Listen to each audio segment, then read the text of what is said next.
Aujourd'hui, je voulais partager avec vous une petite histoire que j'ai entendue. C'est une jeune femme qui, qui veut rencontrer un vieux prêtre, le vieux prêtre du village.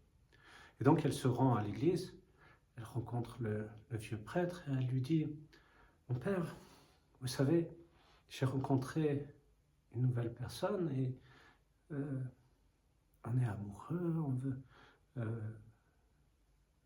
se marier, tout cela. » Et le vieux prêtre lui dit: « Ah, mais c'est bien, il n'y a pas de problème alors. » Et là, elle dit: « Oui, mais en même temps, j'ai retrouvé mon ancien petit ami.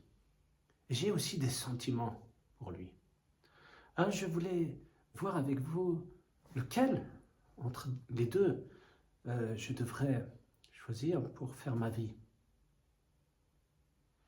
Le vieux prêtre lui dit: « Attends, je reviens, je dois aller chercher quelque chose dans le sanctuaire et je reviens. » Alors, il y va tout doucement, puis il revient et il répond à cette jeune femme: « Ni l'un ni l'autre. »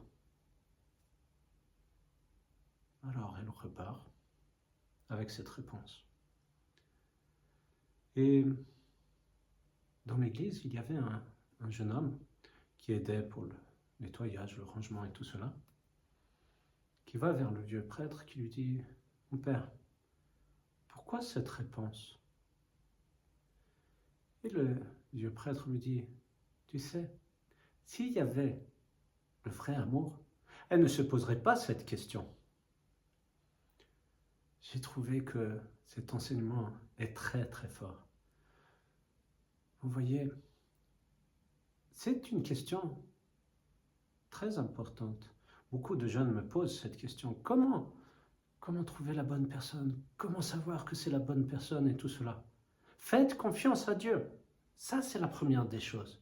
Et si vous faites confiance à Dieu et que vous voulez cheminer vers Dieu, il vous donnera la bonne personne. Et vous ressentirez que c'est la bonne personne avec qui je veux cheminer, faire ce pèlerinage vers le royaume de Dieu. Mais avant toute chose, avant de se poser ces questions, serait de savoir là où ça ne va pas chez moi. Et nous constatons que la plupart du temps, nous sommes non pas tournés vers Dieu, mais tournés vers nous-mêmes, vers notre propre égoïsme, notre ego. Et donc, avant de pouvoir commencer à vivre avec une autre personne et de se dire: « Ah, bah telle personne, j'aimerais qu'elle prie, qu'elle aille à l'église et tout cela », il faut le faire soi-même déjà. Ça, c'est important pour justement être dans cette envie de faire des efforts par amour. Et c'est la même chose avec Dieu. Nous faisons le carême, nous faisons les prières, nous faisons nos lectures. Pourquoi? Par amour. Je veux faire ça par amour pour Dieu et en réponse à son amour. Donc, chers frères et sœurs, ne vous inquiétez pas. Ne vous posez pas ces questions.